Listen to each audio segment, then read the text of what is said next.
three-dimensional model of the afterlife realm. Not only does the Great Pyramid give us the dimensions of the Earth, but it does so on a scale defined by the Earth itself. The weathering and erosion that I saw on the Sphinx was not compatible with Sahara Desert hyper-arid conditions. They said this was absolutely impossible because there's no civilization when you go back to 5,000 to 7,000 BC that could construct the Sphinx. Who built these things? They were built by the crocodile kings. Now that might be a perfect definition of what the Anunnaki were, because we do see a lot of depictions of them with reptilian features. The reason we're here, according to many ancient wisdom traditions, is to restore consciousness to its original pure state. There are higher beings in this universe who are trying to help us do that by providing places on Earth to engage in the processes that help restore consciousness.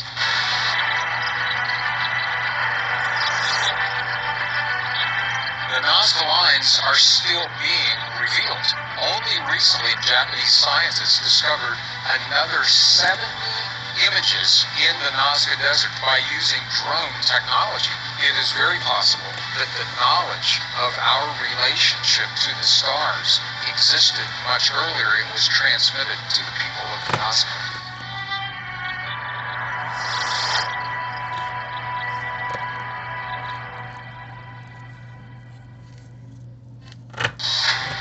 The results strongly support that these beings are not closely related to any known organism on Earth. He was able to detect the fetus of some creature. It is not human. We will piece together the ascension teachings and disclosure of extraterrestrial beings by the Essenes. We will go beyond what you have read in history books. We will cover races that influenced humanity since Lemuria and Atlantis, and the Great War that took place in our galaxy. All the military branches have covert military space program operations. A frisbee came in, found in a palm tree with a disc at Fort Gordon, Georgia. I slipped one of the pieces of tree in my boot. The U.S. economy wanders $500 billion to $1 trillion. $21 trillion is missing. If you're able to predict it, then you have a precognitive ability. I do think that there's a non-human intelligence. There's a lot more going on. Is this the whole story? I discovered the secret of magic. Our job, while we're here, is to wake up.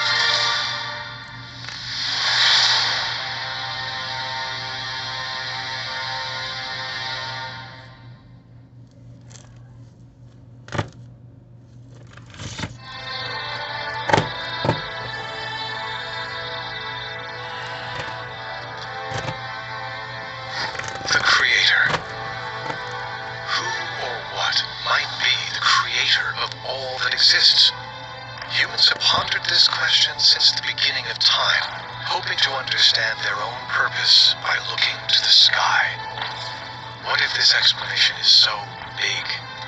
What if our universe is one gigantic cell living in an organism? A living organism that has many cells, otherwise known as many universes. And these many universes make up a living body. If we take, for instance, the context of the universe compared to the human cell, we have a cell made up of a molecule. A molecule consists of atoms, and an atom consists of electrons that form around a nucleus. This looks similar to our own understanding of the universe. There's a famous quote from the Emerald Tablet of Hermes Trismegistus that states, "As above, so below."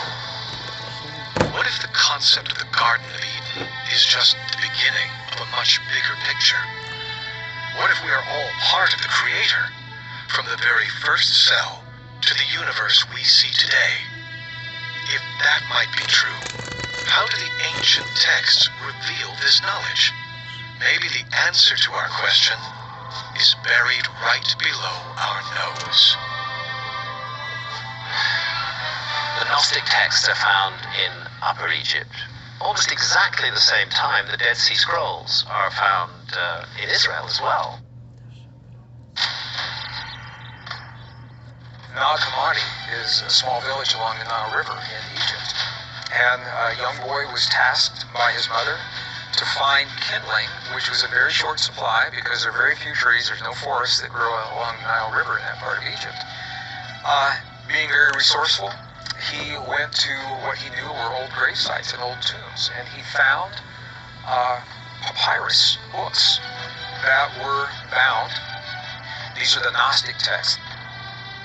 It wasn't until someone recognized, a neighbor recognized what it was that he had, that the Department of Antiquities in Cairo became aware, and of course they moved very quickly to preserve the remaining documents. So the Nag Hammadi Library, it is the most complete record of the Old Testament, and the reason it's so controversial is because it contains many of the books that have not been seen since the church edited them in the 4th century. I don't want to get mystical or spooky, but it's as though something is at work to not allow us to be blinded and silenced. Something is at work to allow these ancient ideas to come back into the world. And Gnosticism has indeed come back into the world.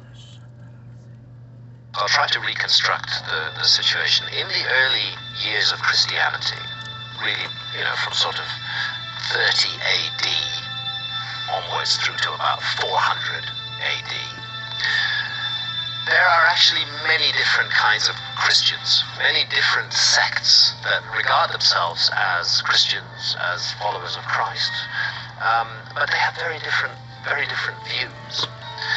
Amongst those early Christian sects were a group that called themselves Gnostics.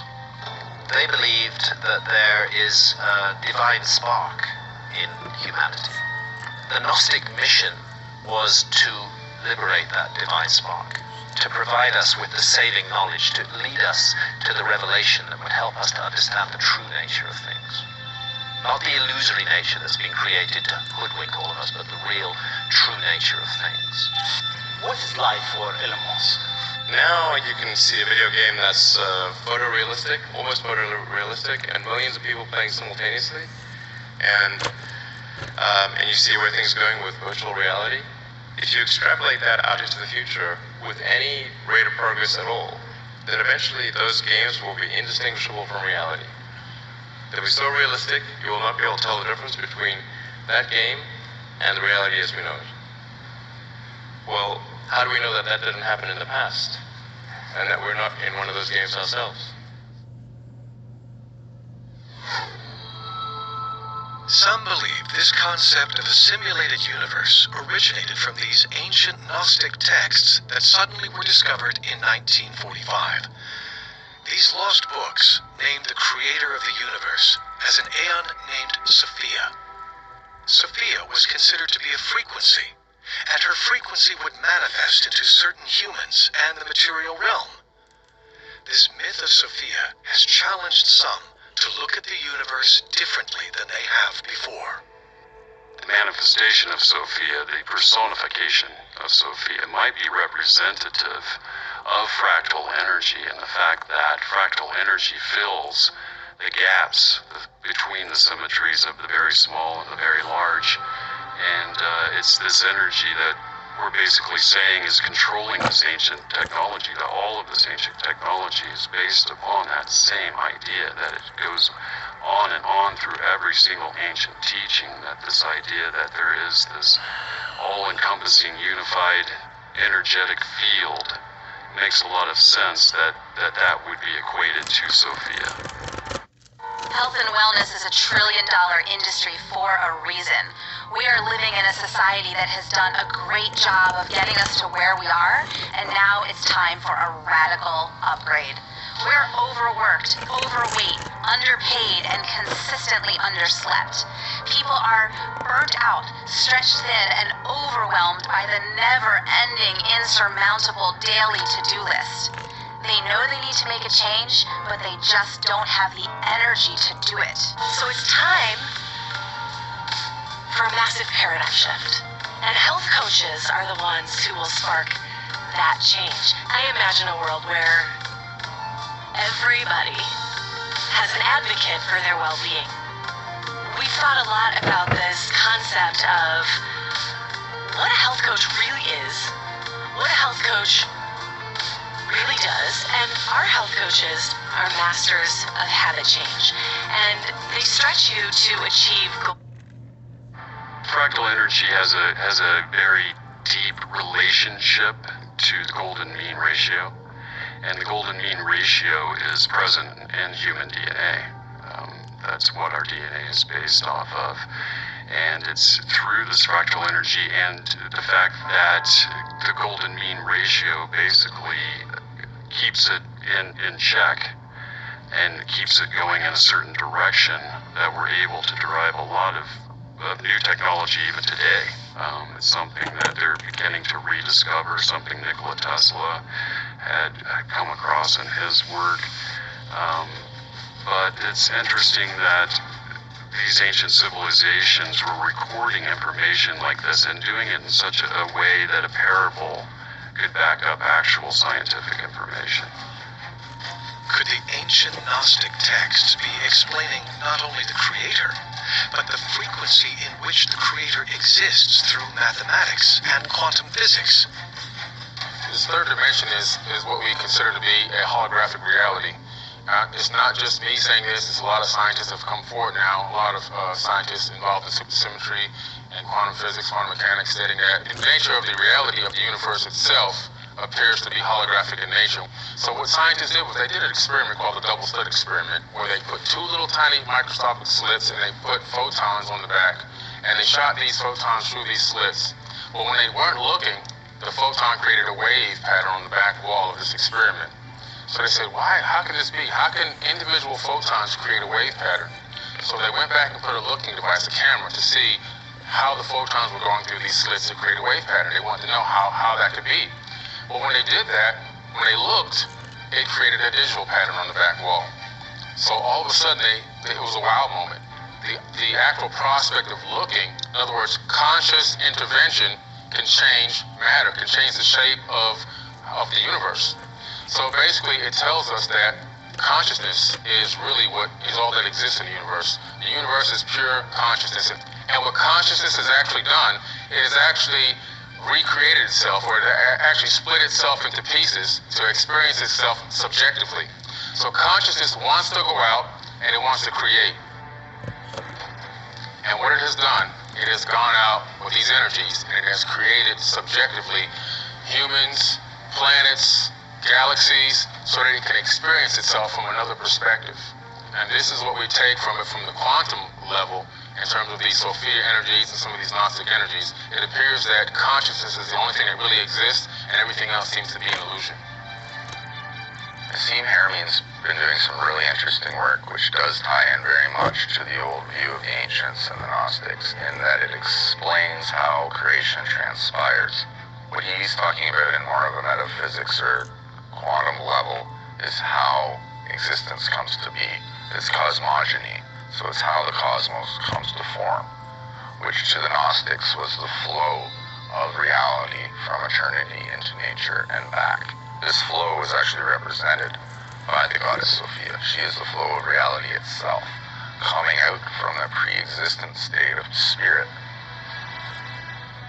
But if this is true, why would this understanding of the universe and an aeon named Sophia be hidden beneath the sand for so long?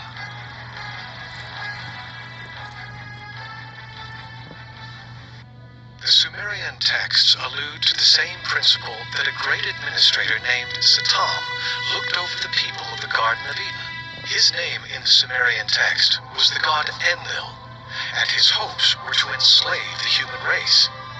He then appears in the garden as Yahweh, the biblical God.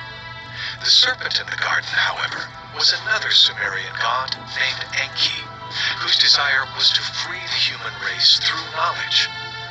How did this concept of good and evil get so flipped upside down? In 2003,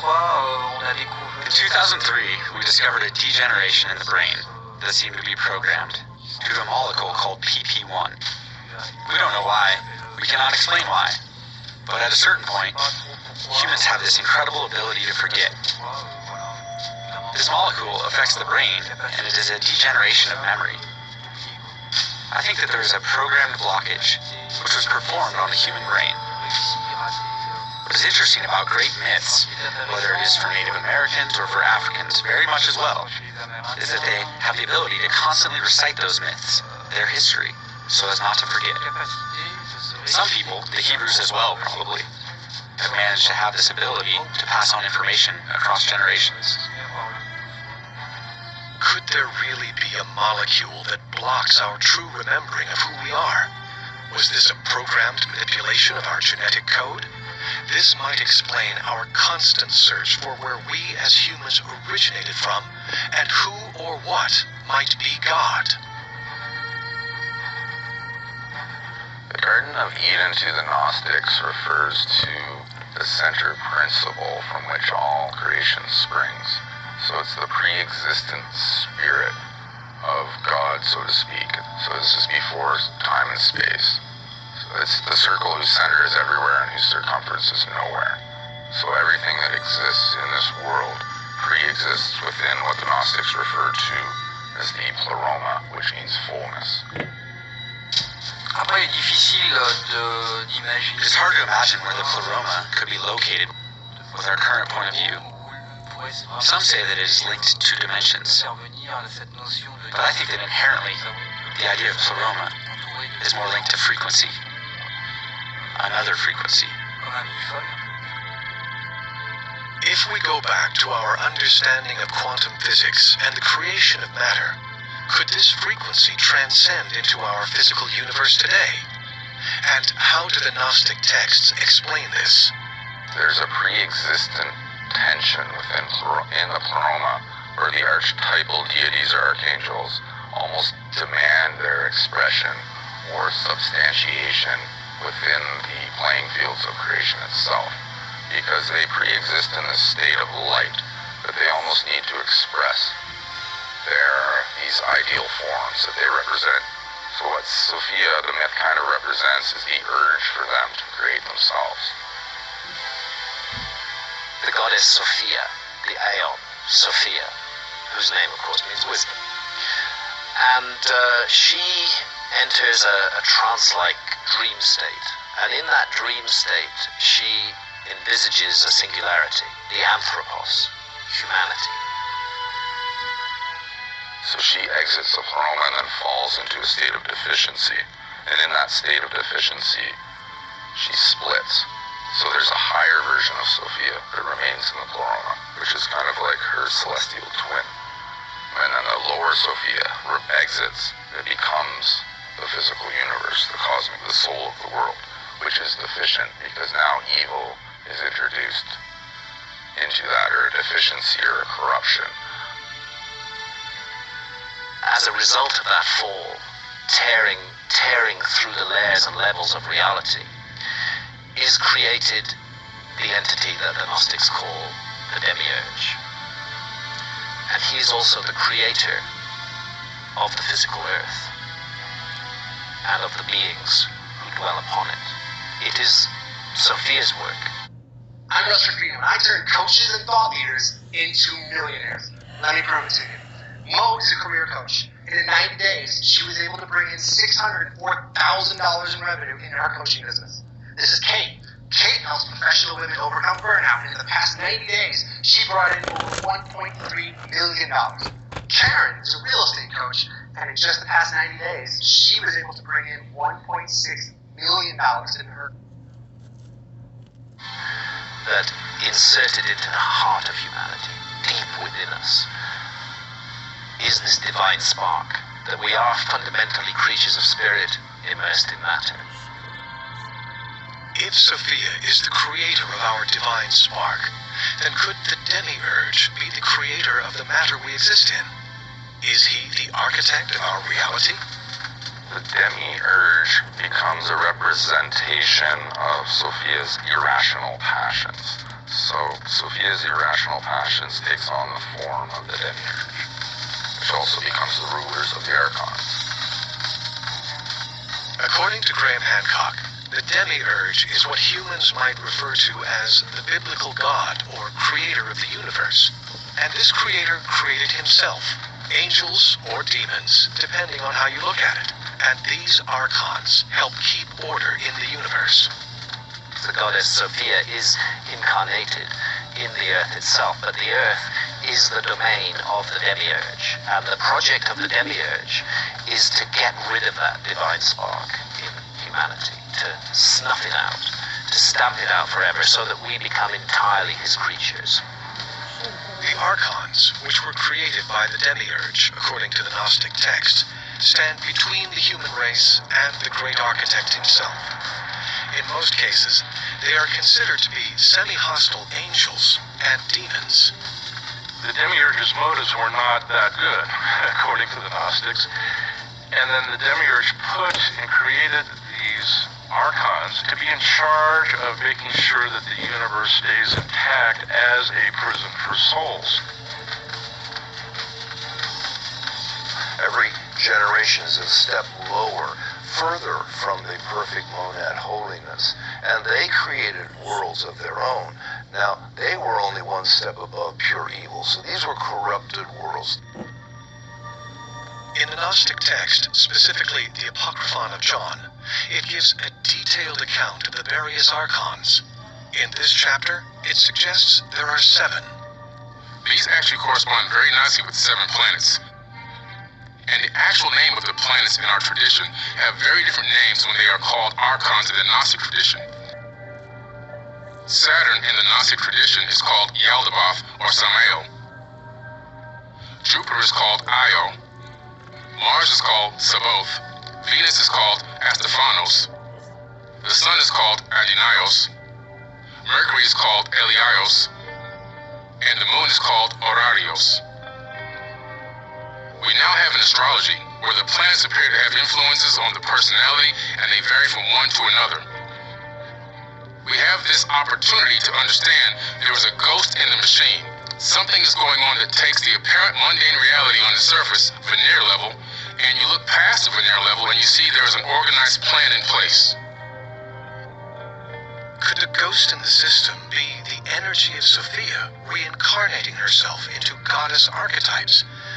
And could these concepts of the demiurge and the archons coincide with some of the motivations of the characters in the Sumerian text?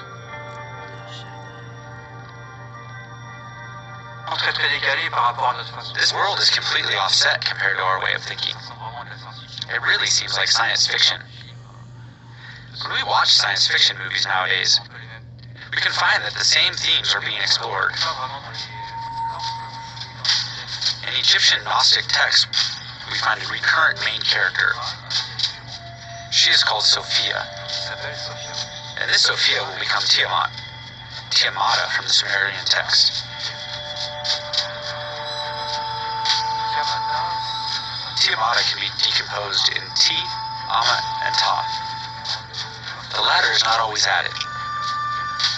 In very concrete terms, it means Lady of Life.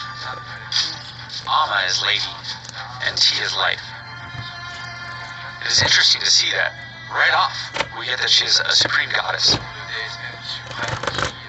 Then we can actually find her in different mythologies. Tiamat is the archetype of the mother goddess, and as Sophia's spokesperson, is all-powerful.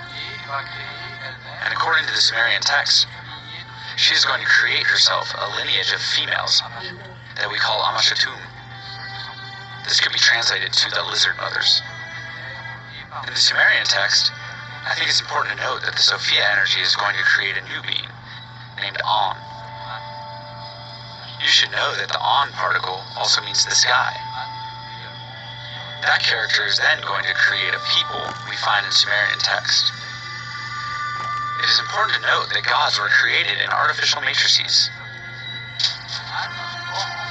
An creates Enki, and then Enki creates another son, who will become An's spokesperson for his agenda. His name is Enlil, and he will ceaselessly be against Enki in order to impede him and his knowledge from getting out to the humans. As soon as An steps in, things are going to change. We can see that On wants to overthrow the matriarchal royalty and enforce his own rule. This marks an important separation in the history of the Sumerian gods and of the gods in general. On the one hand, there's the matriarchal energy with Tiamat, with Sophia's energy.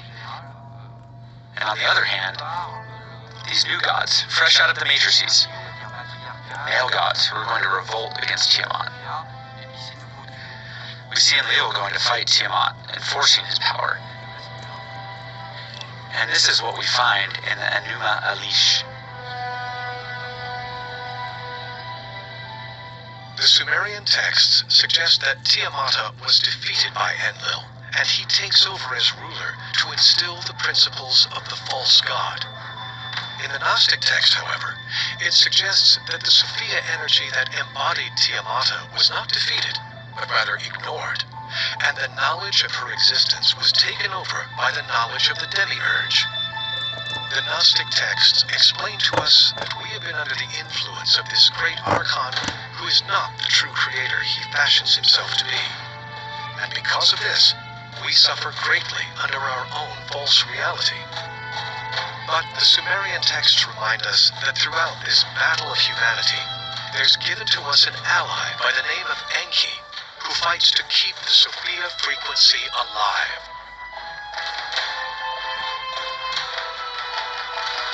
It is important to know that the so-called Gnostic texts, the ones from Nag Hammadi, were all excavated in Egypt. That is crucial information because the character of Enki lived for a while in ancient Mesopotamia, but after a while was in such disagreement with Enlil that he left for Egypt. He attempted civilizing mankind. He is then found under the name of Osiris. These archives, probably created by Enki, usually depict events that took place prior to the ones that we find in Sumerian texts. They are about the creation before creation itself. There is a return of the Sophia to the Logos, or the Godhead. And when that return happens, it is described as being this incredible burst of light that actually changes the very fabric of the bodies themselves. This to me sounds like another example of the widespread prophecies that we see of this energy release from the sun. Greek and Roman philosophers often called the eparosis, a massive fire release from the sun. So when we're looking at the story of Sophia and her redemption, it seems that it is another example of the prophecies that go all the way back to the Greek text, the Hindu text, in which we go through some sort of massive transformation in this sort of fallen state of our solar system or humanity, and then brought back up to a higher spiritual level in some way. Could the Gnostic texts be supporting the meaning behind the Sumerian creation story? If the Gnostic texts are able to explain our possible beginning as humans and our current state of simulated reality, why do we still feel lost in the system? And will all this understanding of who we are and why we are here return? The story of the fallen Sophia does appear to mirror the story of each of us in terms of how we have become blinded to the afterlife. We became blinded to higher consciousness. We don't really understand if we are going to live again or if we have lived before, and we don't understand if there is a purpose or plan for our lives and for the greater universe. It's hidden. You can't really perceive it. It hasn't become substantiated yet. It's becoming substantiated through this life process that we're living, which is kind of like, I like to think that we live in the greatest story ever told. Like all these myths we're living it right now. It's a living mythology. And it's also a collective universe. It's all integrated. Like there's nothing, the only thing that separates us from each other and from nature, from the divine, is our own misguided perception.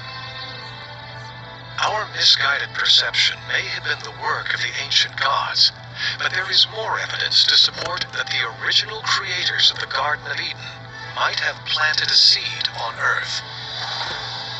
It's as though something slipped past the redactors in the Bible. A little bit of truth came through, instead of all the lies that the demiurge has spread. New Febreze Unstoppable Touch Fabric Spray. Just shake and spray to unlock touch-activated scent technology. Hours or even days later, enjoy bursts of freshness with every touch.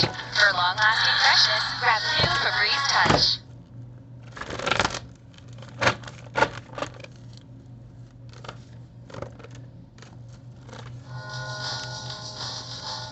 December 21st, 2012. That was the last time in which people around the world collectively thought the world might actually come to an end.